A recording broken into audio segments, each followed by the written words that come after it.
I had been waiting for this trip forever.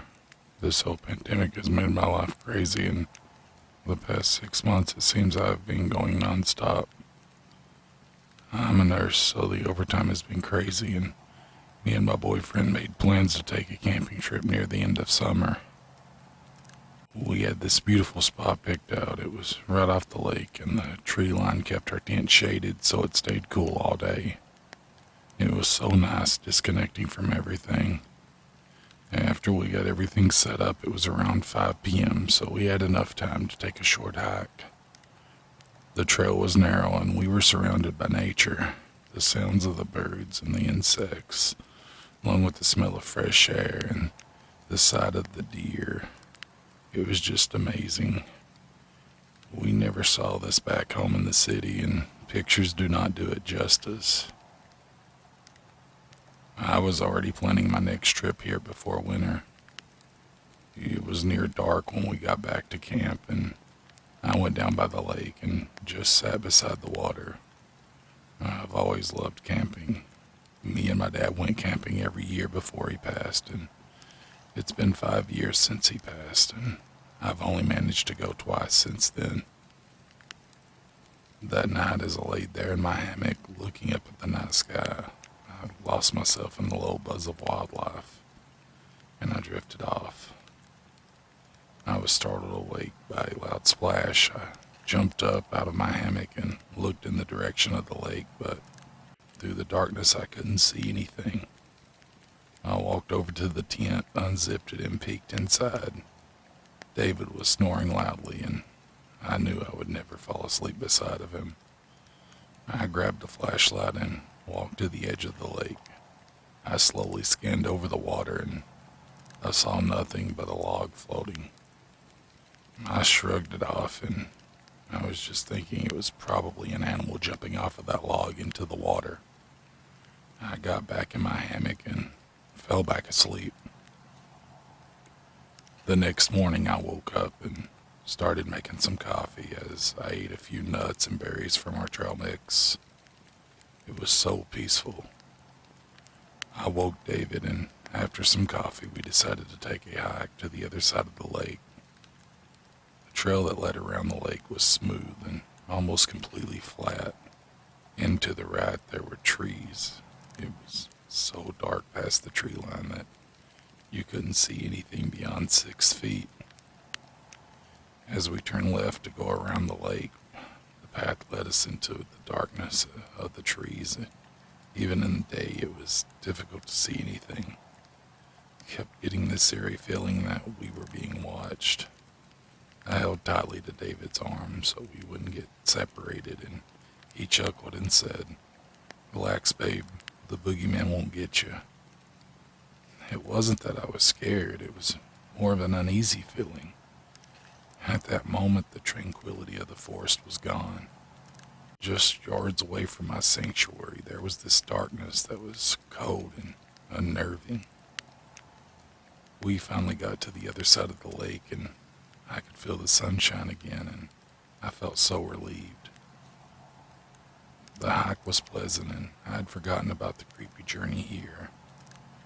As we got to a high point on the hillside, we could look over and view our camp. I thought I had noticed something standing behind our tent, but when I asked David if he saw it, he just shrugged and said it's probably just a shadow from the tree line. We sat down on a fallen tree and had a snack before we headed back. It was a beautiful view overlooking the lake, but I kept finding myself focusing on our camp. I could have swore that whatever that was in our campsite was moving, and I just couldn't relax. I again asked David and was met with a, "It's nothing, babe." I wasn't convinced at this point, and I did not want to go back. I just wanted to be anywhere but here. David held me and reassured me that it was just my imagination and reminded me that we were here to relax.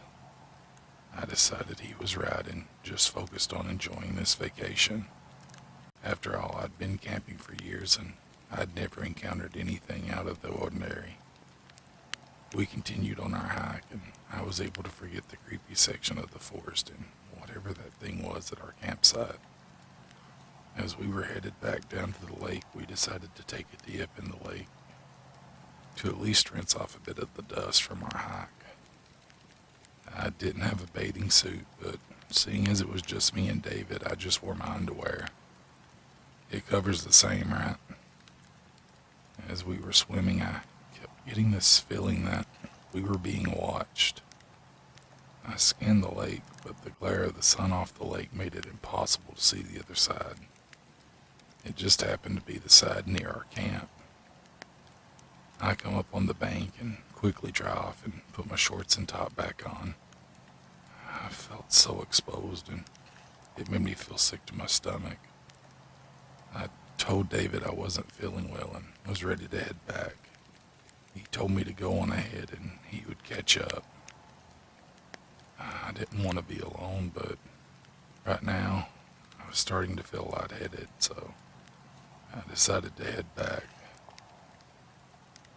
It's the middle of the day and I kept telling myself there's nothing to be afraid of. I kept telling myself that with each step I took.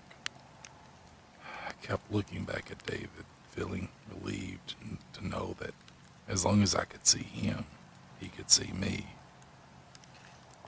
But as I got further away, I noticed there was some movement from behind. It was coming from the bank. I yelled for David and pointed in the direction of the movement, but he couldn't hear me.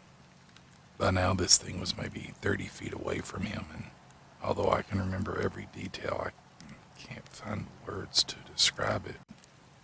I remember it being very tall and thin, yet somehow very muscular at the same time. It had moss or something hanging from its arms and neck, and its fingers were long and shaped like knives.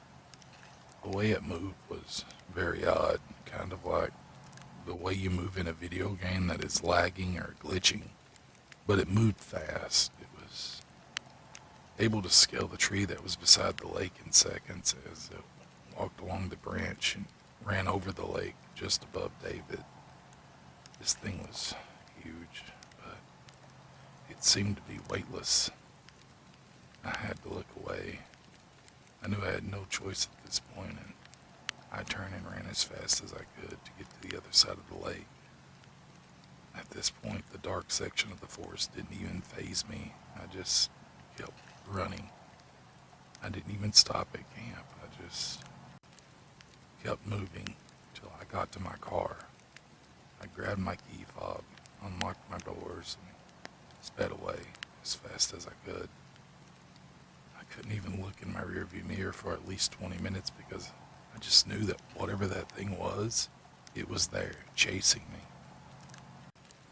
I don't know what happened to David, and I haven't been able to think about him because when I do, I see that thing and I'm immediately overran by the feeling of guilt and fear. I reported what I saw, and, well, not everything I saw, but I told the police it was a bear, and one officer told me that, judging by the remains, it must have been a large bear. Do you have any ideas what this may be? I've searched the web, and I have not seen anything like it at all. All I know is that I wished I could have done more for David. Maybe I could have saved him, and whatever that thing was, I hope I never see anything like it again.